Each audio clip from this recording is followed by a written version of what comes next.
Louvado e glorificado seja Deus. Atos no capítulo 19, apenas o verso 1 ao verso 7, diz assim o evangelista Lucas. Os demais textos, irmão Fábio, os demais textos estarão aí, né? Enquanto Apolo estava em Corinto, Paulo, atravessando as regiões altas, chegou a Éfeso.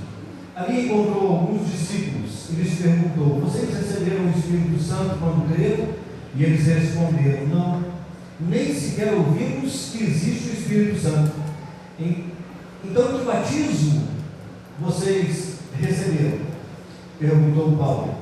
Batismo de João, responderam eles. Disse Paulo: o batismo de João foi um batismo de arrependimento. Ele dizia ao povo que cresce naquele que viria depois dele, isto é, em Jesus. Ouvindo isso, eles foram batizados no nome do Senhor Jesus. Quando Paulo lhes impôs as mãos, veio sobre eles o Espírito Santo e começaram a falar em línguas e a profetizar. Eram ao todo 12 homens. Amém? Glória a Deus. Meus queridos, nós estamos aqui na terceira viagem missionária do apóstolo Paulo. Isso é por volta do ano 53, no máximo até o ano 58 da era cristã. E no verso 1, verso de número 1, Lucas diz que Paulo está em Éfeso. Éfeso é uma cidade muito importante naqueles dias, uma metrópole, uma cidade com mais de 300 mil habitantes, uma cidade grande, uma cidade importante, influente filosoficamente e uma cidade politeísta. E Paulo está aqui em Éfeso cumprindo a sua palavra quando, na sua segunda viagem missionária, nós vemos isso aqui no domingo passado, no capítulo 18, quando ele disse que se desse, foi isso que ele disse? Se desse, ele voltaria para visitar aqueles irmãos. Foi isso que disse? Quem lembra o texto? Atos 18, 21. Se Deus quiser, eu voltarei para visitá-los. E Paulo então está cumprindo a sua promessa. Se Deus quiser, se Deus prover condições, se Deus permitir, eu voltarei a vocês. E Paulo então volta, e agora ele está em Éfeso, por onde ele vai ficar aí cerca de 2 anos ensinando a palavra de Deus. E no verso de número 2 diz que Paulo então encontra alguns discípulos. Presume-se que são discípulos de João o Batista. Lucas os chama de discípulos, e na expressão da pergunta que Paulo faz, quando cresces, leva-nos a pensar que eram discípulos de Jesus, ainda que discípulos incompletos, ainda que discípulos iniciantes, ainda que discípulos nominais. Sabe, gente que diz que é discípulo, mas não conhece o mestre que segue. Gente que diz que é cristão, mas não conhece a Cristo. Gente que diz que é crente, mas não conhece, não tem nenhuma intimidade com o Espírito Santo de Deus.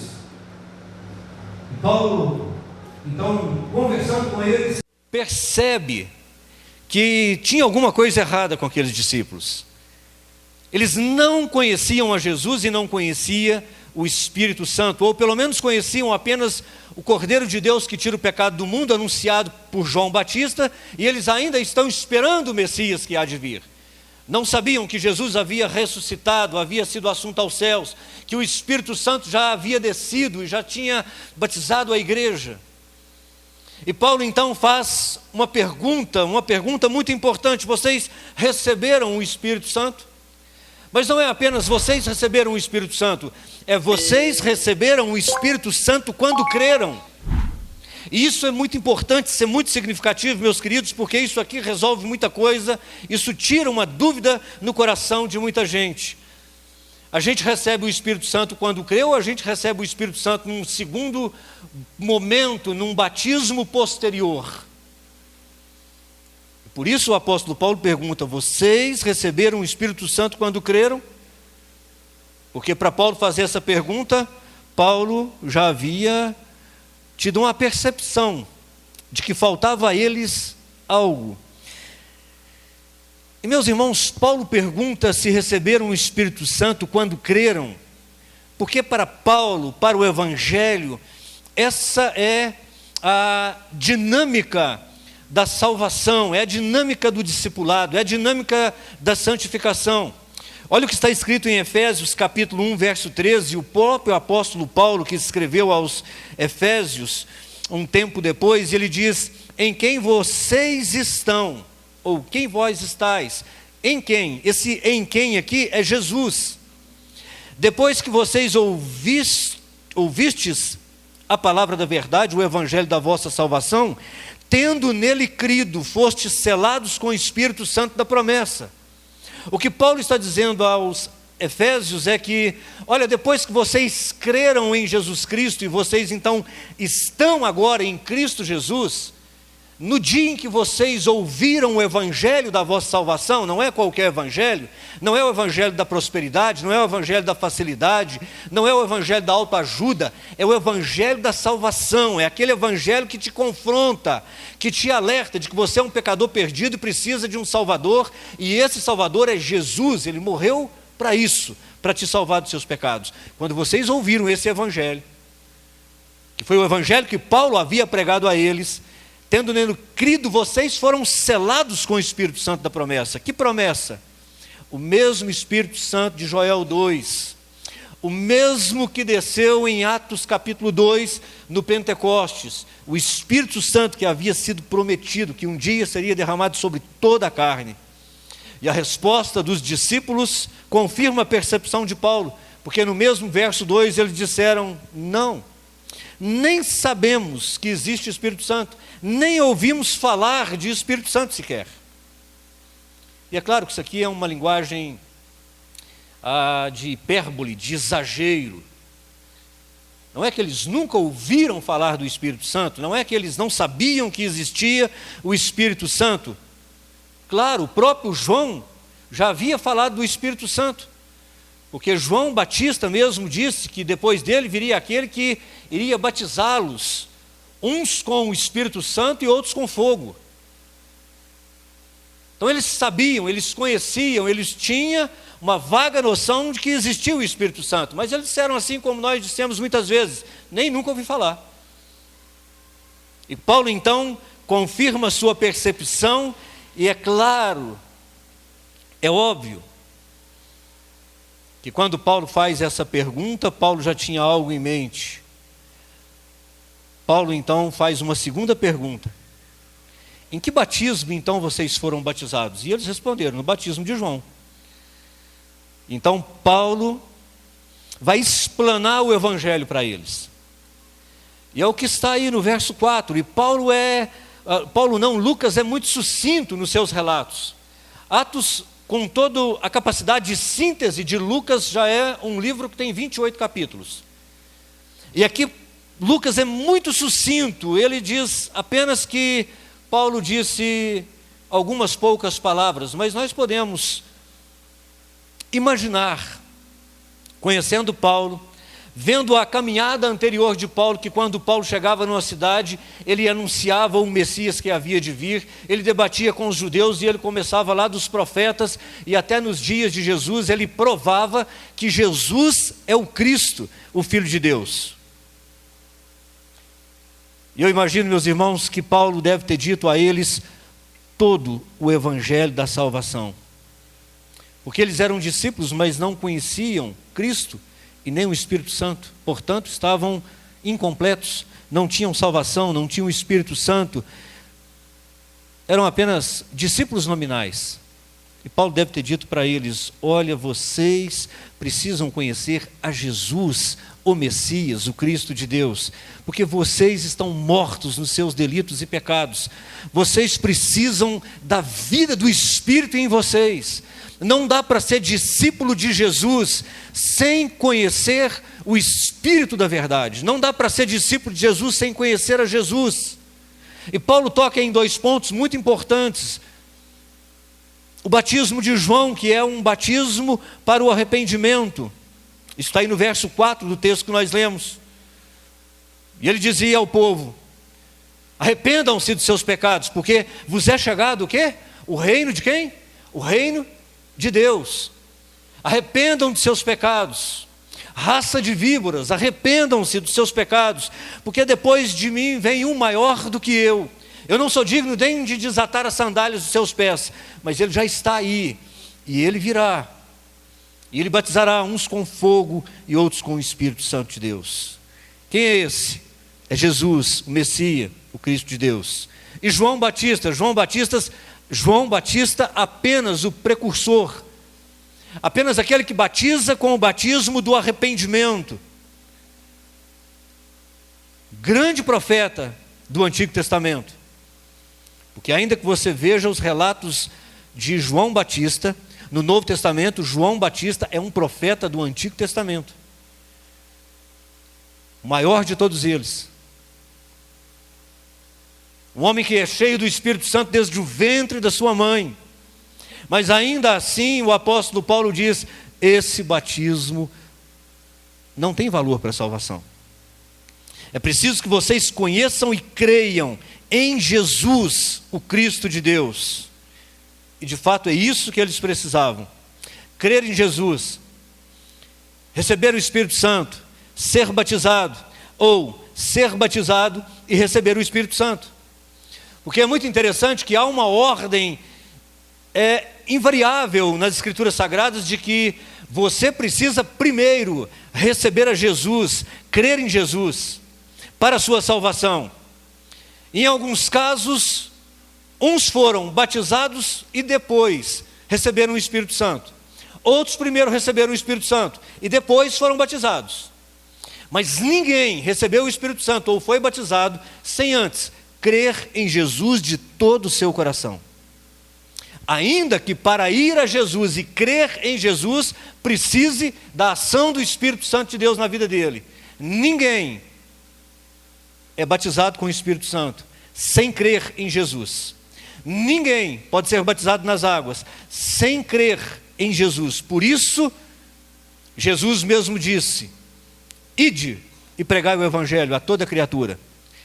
Porque essa é a ordem das coisas. Primeiro eu creio, sou salvo, depois me torno um cristão. Primeiro eu creio, sou salvo, depois me torno um discípulo de Jesus. Primeiro eu creio, sou salvo, e aí começa então um processo de santificação. E é exatamente nessa ordem: salvação, justificação, santificação e glorificação na volta de Jesus. Mas é preciso observar uma coisa. Embora o apóstolo Paulo tenha falado para ele do Espírito Santo, a ênfase do apóstolo Paulo sempre é Jesus. Sempre é Jesus. Por quê, irmãos? Porque quem tem o Filho tem a vida. Porque quem tem Jesus tem o Espírito. Quem recebe a Jesus é recebido pelo Pai. Porque quando nós cremos em Jesus, que nós recebemos o Espírito Santo de Deus, é quando nós cremos em Jesus que nós somos selados, que nós somos batizados com o Espírito Santo de Deus. Quando nós vemos somente esse texto, olha, Paulo impôs as mãos sobre ele, desceu sobre eles o Espírito Santo, e então eles começaram a falar em outras línguas e a profetizar. E aí então os menos estudiosos, os menos cautelosos já deduzem logo: olha, profeta orou, impôs as mãos, desceu o Espírito Santo, falou em línguas e profetizou. Está aí então a evidência do batismo do Espírito Santo. Se não fala em línguas e se não profetiza, não tem o Espírito Santo de Deus. Será? Será que se nós estudarmos um pouco mais criteriosamente as Escrituras Sagradas, nós não vamos perceber que esse aqui é um texto pontual e não é um texto isolado, mas é um texto que narra um acontecimento pontual com propósitos específicos. Há 4 momentos como esse no livro de Atos. Um livro que é escrito para demonstrar o nascimento, a expansão da igreja de Jerusalém até os confins da terra, e vai relatando os atos do Espírito Santo através da vida dos apóstolos, dos discípulos, da igreja primitiva. Atos é um livro de transição. O período de Atos é o período da transição entre o Antigo Testamento e o Novo Testamento. Quando você vê em Atos capítulo 2, você vê o Espírito Santo sendo derramado sobre os crentes que já estavam salvos, mas só não habitava neles o Espírito Santo, porque o Espírito Santo ainda não havia sido derramado. Por que estavam salvos? Porque eram discípulos de Jesus, andaram com Jesus, receberam Jesus, e Jesus apareceu para eles, soprou neles o Espírito Santo. Mas o Espírito não habitava. O Espírito passa a habitar no coração do salvo em Pentecostes. E ali então começa o plano de Deus se desenvolver por meio do Espírito Santo. Primeiro em Jerusalém. Depois você vai ver em Atos no capítulo 8, do verso 14 até o verso 17, o Espírito Santo descendo sobre alguns crentes em Samaria. Depois você vai ver Atos capítulo 11, verso 15, 16 e 17, um propósito de Deus na casa de Cornélio, onde acontece aqui o contrário. Lá primeiro eles foram recebidos, ou receberam primeiro o Espírito Santo, e só depois então foram batizados. O Espírito Santo estava com tanta pressa de entrar naquele povo que ele mal esperou Pedro acabar de pregar e já desceu e já encheu todo mundo com o Espírito Santo, e eles já falaram em outras línguas, já profetizaram, e depois então Pedro falou: eu preciso batizar, como é que eu vou negar? Porque se eles receberam o mesmo batismo que nós recebemos. Isso acontece em Atos capítulo 10, Pedro narra esse acontecimento em Atos capítulo 11, verso 15 a 17. Era necessário alcançar os gentios, e aqui na casa de Cornélio, Deus tem um propósito: mostrar para Pedro que Deus não é um Deus apenas dos judeus, que o Espírito Santo não foi derramado apenas sobre os judeus, que os gentios também seriam cheios do Espírito Santo, batizados no Espírito Santo, salvos e usados pelo Espírito Santo. Deus não é exclusividade de ninguém, e Deus faz o que quer, quando quer e como quer, mas aqui há uma dinâmica. Porque até chegar em Atos 19, quando nós lemos que os discípulos de João Batista são batizados com o Espírito Santo, é porque todos esses ainda não tinham recebido o Espírito Santo. Mas você vê então o desenrolar: Jerusalém, Judéia, Samaria e os confins da terra.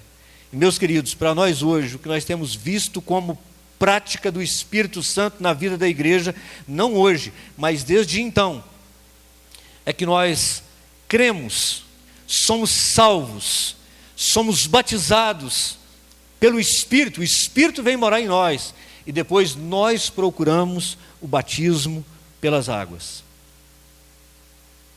Esse texto é crucial, texto de Efésios capítulo 1, verso 13. Tendo nele crido o evangelho da vossa salvação, vocês foram salvos, selados pelo Espírito Santo da promessa. O grande problema da igreja hoje, concordo com Hernani Dias Lopes, que é a polarização do Espírito Santo. Uns dão uma ênfase exagerada nos dons do Espírito Santo, criam doutrinas de homens.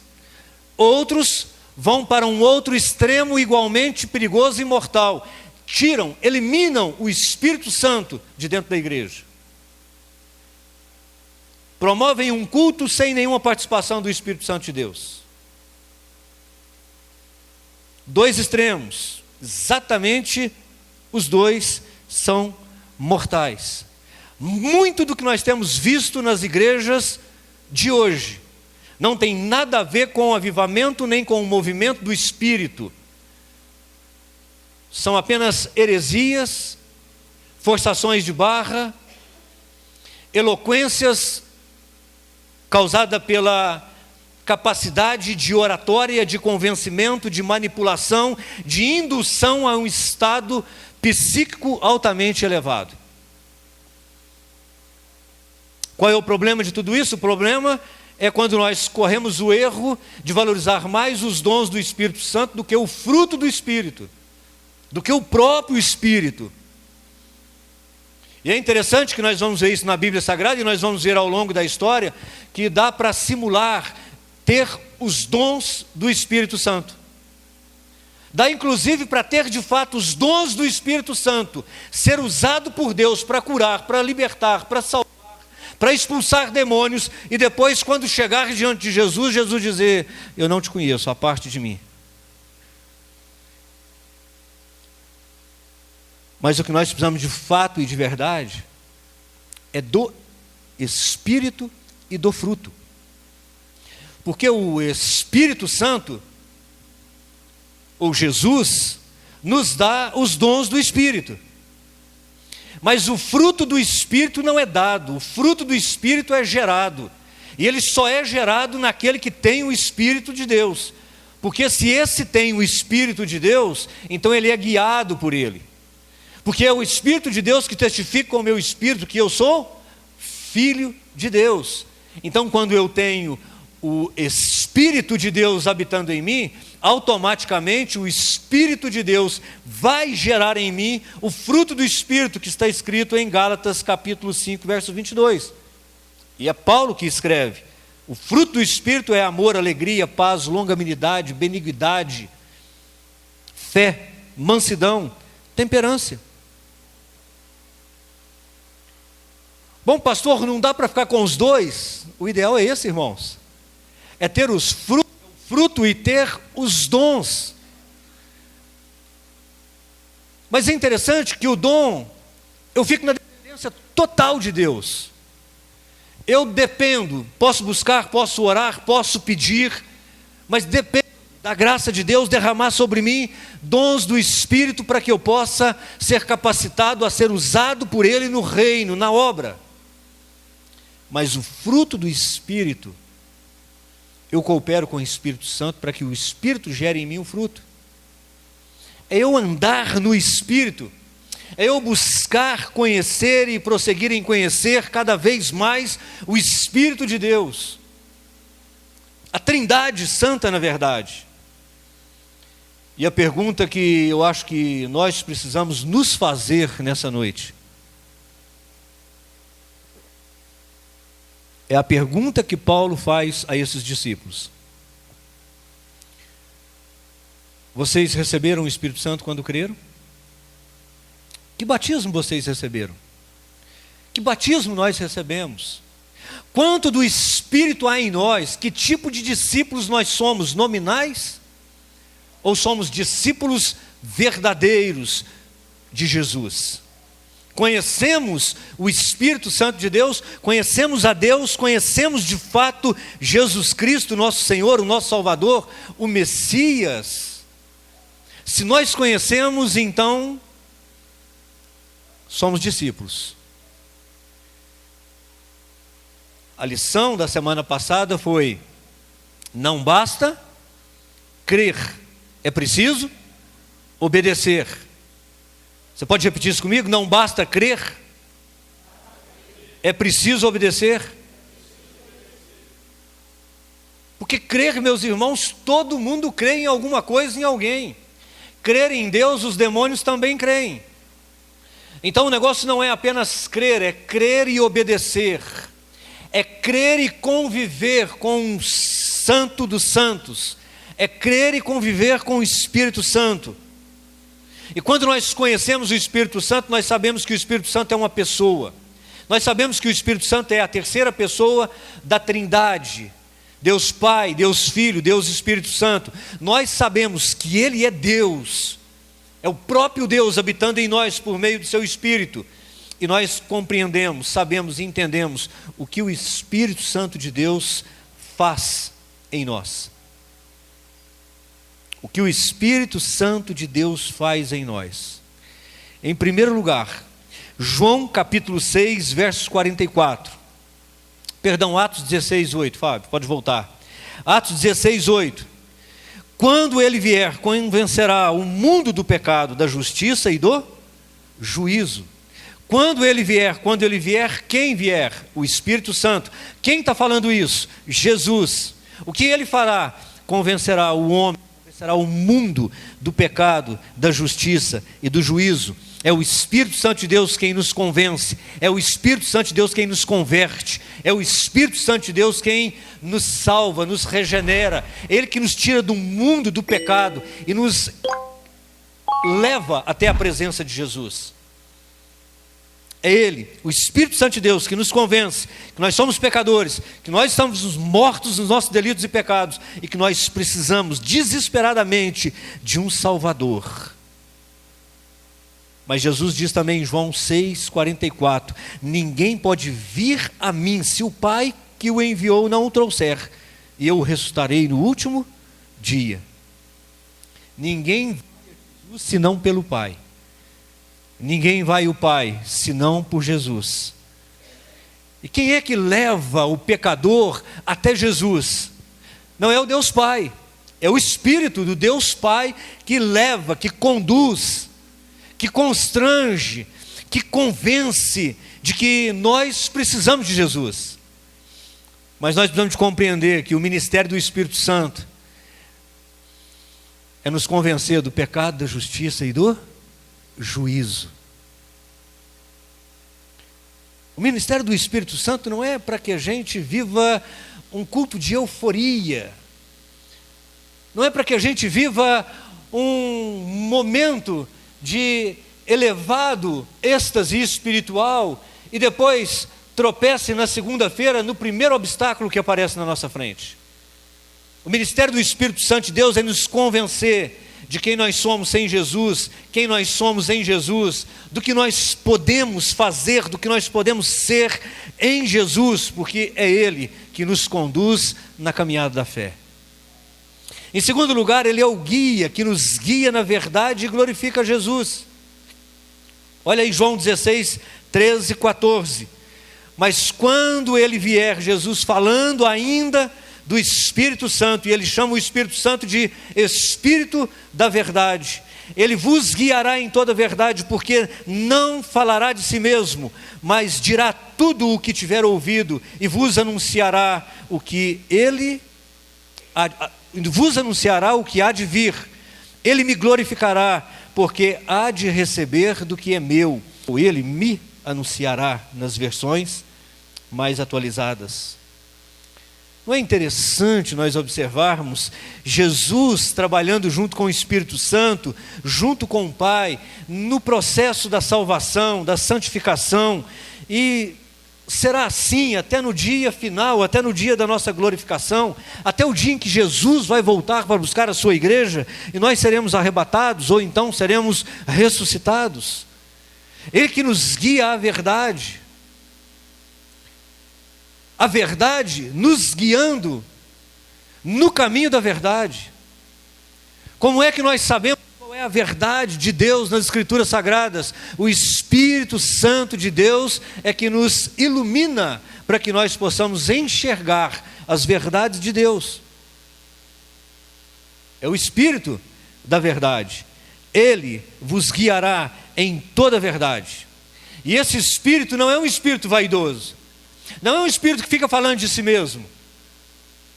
Você não vai ver o Espírito Santo de Deus se gabando nas Escrituras Sagradas. Você não vai ver o Espírito Santo de Deus se apresentando nas Escrituras Sagradas. Ele aponta para Jesus, Ele anuncia Jesus, Ele glorifica Jesus, Ele fala de Jesus, Ele ilumina a nossa mente para que nós possamos entender, compreender plenamente quem é Jesus. Ele fala de Jesus, anuncia Jesus, glorifica Jesus. O Espírito Santo, além de guia da verdade, aquele que glorifica Jesus, que ilumina os nossos olhos espirituais, abre os nossos ouvidos espirituais e nos conduz no caminho da verdade, esse mesmo é o nosso ajudador e o nosso intercessor.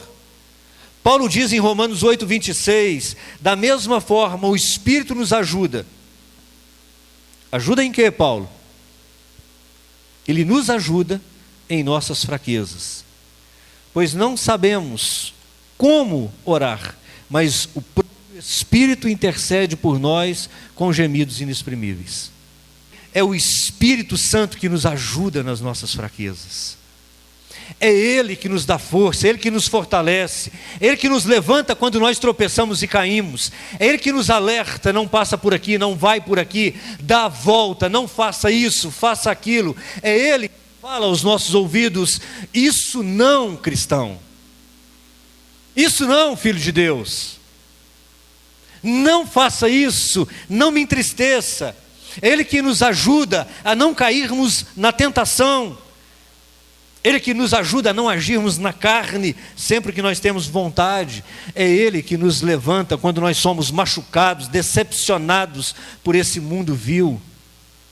É Ele que nos soergue, é Ele que nos levanta, é Ele que nos assiste nas nossas fraquezas e até mesmo nos dias e nos momentos em que nós não temos força nem para orar. Ele intercede por nós. Ele sabe o que nós estamos sentindo, o que nós estamos passando, e Ele traduz isso para o Pai, Ele leva isso até diante do altar de graça, porque Ele é o ajudador, Ele é o intercessor.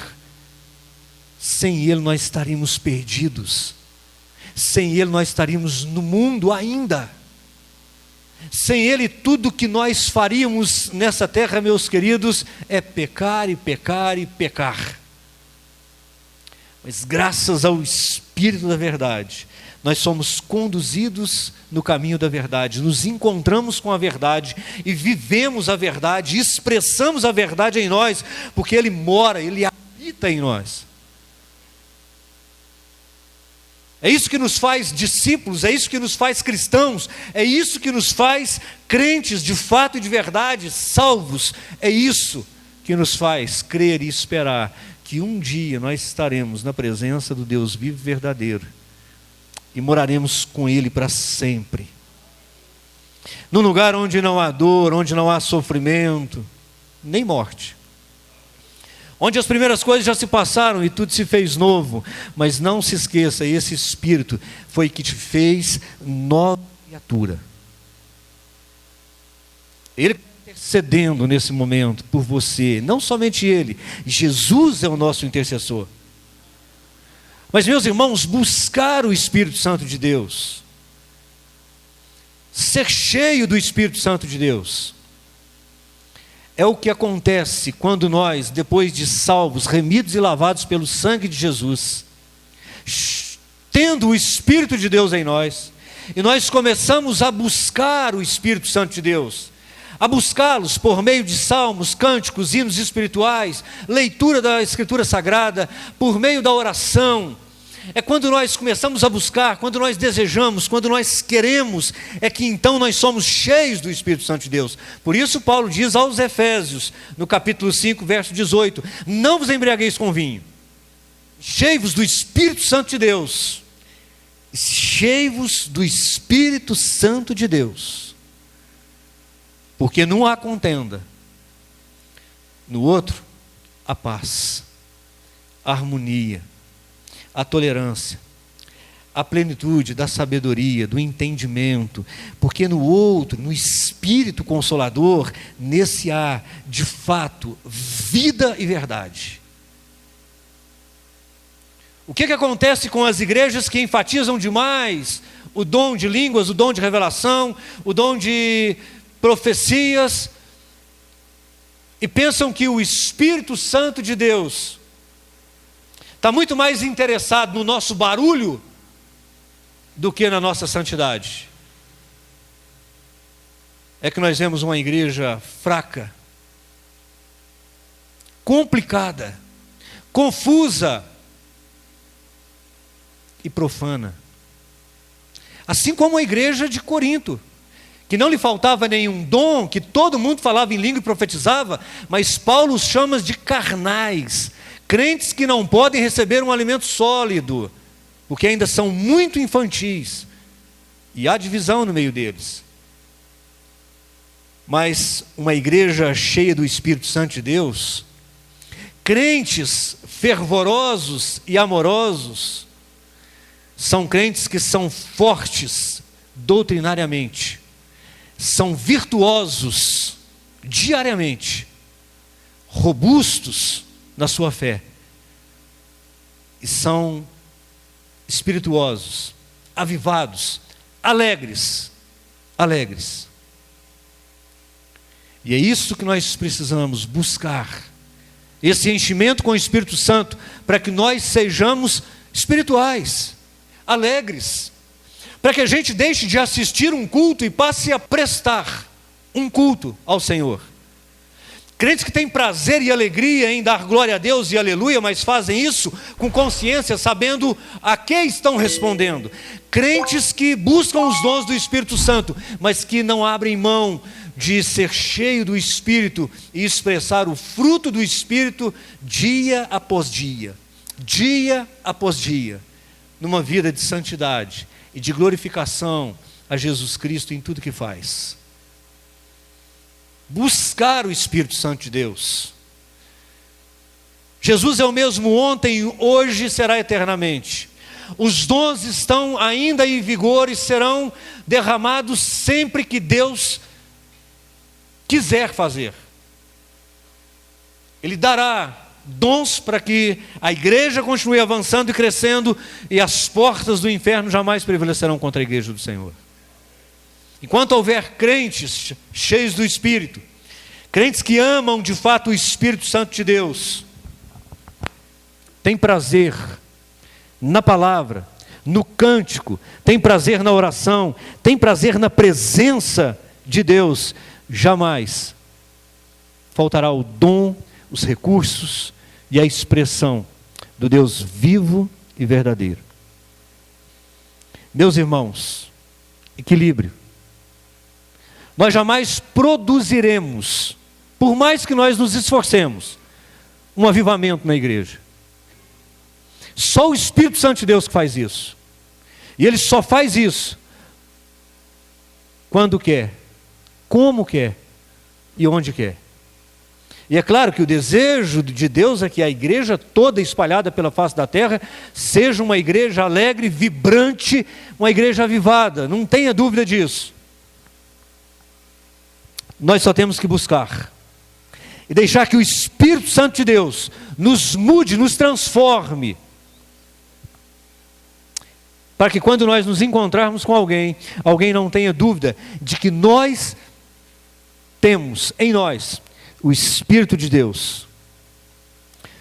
Porque andar com Deus, ser cheio do Espírito Santo de Deus, não vai deixar dúvida de que nós somos gente de fé, como Abraão, que nós somos gente mansa, gente chamada e conhecida como amigos de Deus, como Moisés, gente de oração, como Daniel, como Ana, gente de um coração quebrantado, como Davi, gente que tem disposição de morrer por causa de Jesus, se necessário for, jovens como Sadraque, Misaque e Abidnego, gente, meus irmãos, como João Batista, que foi cheio do Espírito Santo de Deus, desde o ventre da mãe. Nunca vi João Batista falando em línguas e nem profetizando nada, mas ele disse: após a mim vem um que é muito maior do que eu, e eu não sou digno de amarrar a sandália dos seus pés. Importa que ele cresça e eu diminua. O Espírito Santo de Deus nos torna humildes como João Batista, homens segundo o coração de Deus como Davi, e gente cheia do amor e da graça e do contentamento, disposto a morrer por Jesus, como foram os apóstolos, como foi a igreja primitiva. E por falar em igreja primitiva, diz Atos, no capítulo 2, 42 em diante, que essa igreja perseverava na doutrina dos apóstolos, na comunhão, no partir do pão, estavam juntos e reunidos todos os dias no pátio do templo e nas casas. Sabe por quê? Porque eram cheios do Espírito Santo de Deus. Eram cheios do Espírito Santo de Deus. Doavam tudo que tinha. Tinham prazer na companhia dos irmãos, tinham prazer de estar na igreja. Meus irmãos, a pergunta é: em que batismo nós somos batizados? Quanto nós sabemos, conhecemos e temos de Deus em nós, do Espírito Santo de Deus em nós? Hoje é um momento de reflexão, porque nós somos convidados pelo Senhor a estar aqui nessa noite. O Espírito dele nos trouxe. E ele nos faz um convite muito especial. Ele preparou uma mesa e disse: examine um homem, pois, a si mesmo, e então coma do pão e beba do cálice. coma do pão e beba do cálice.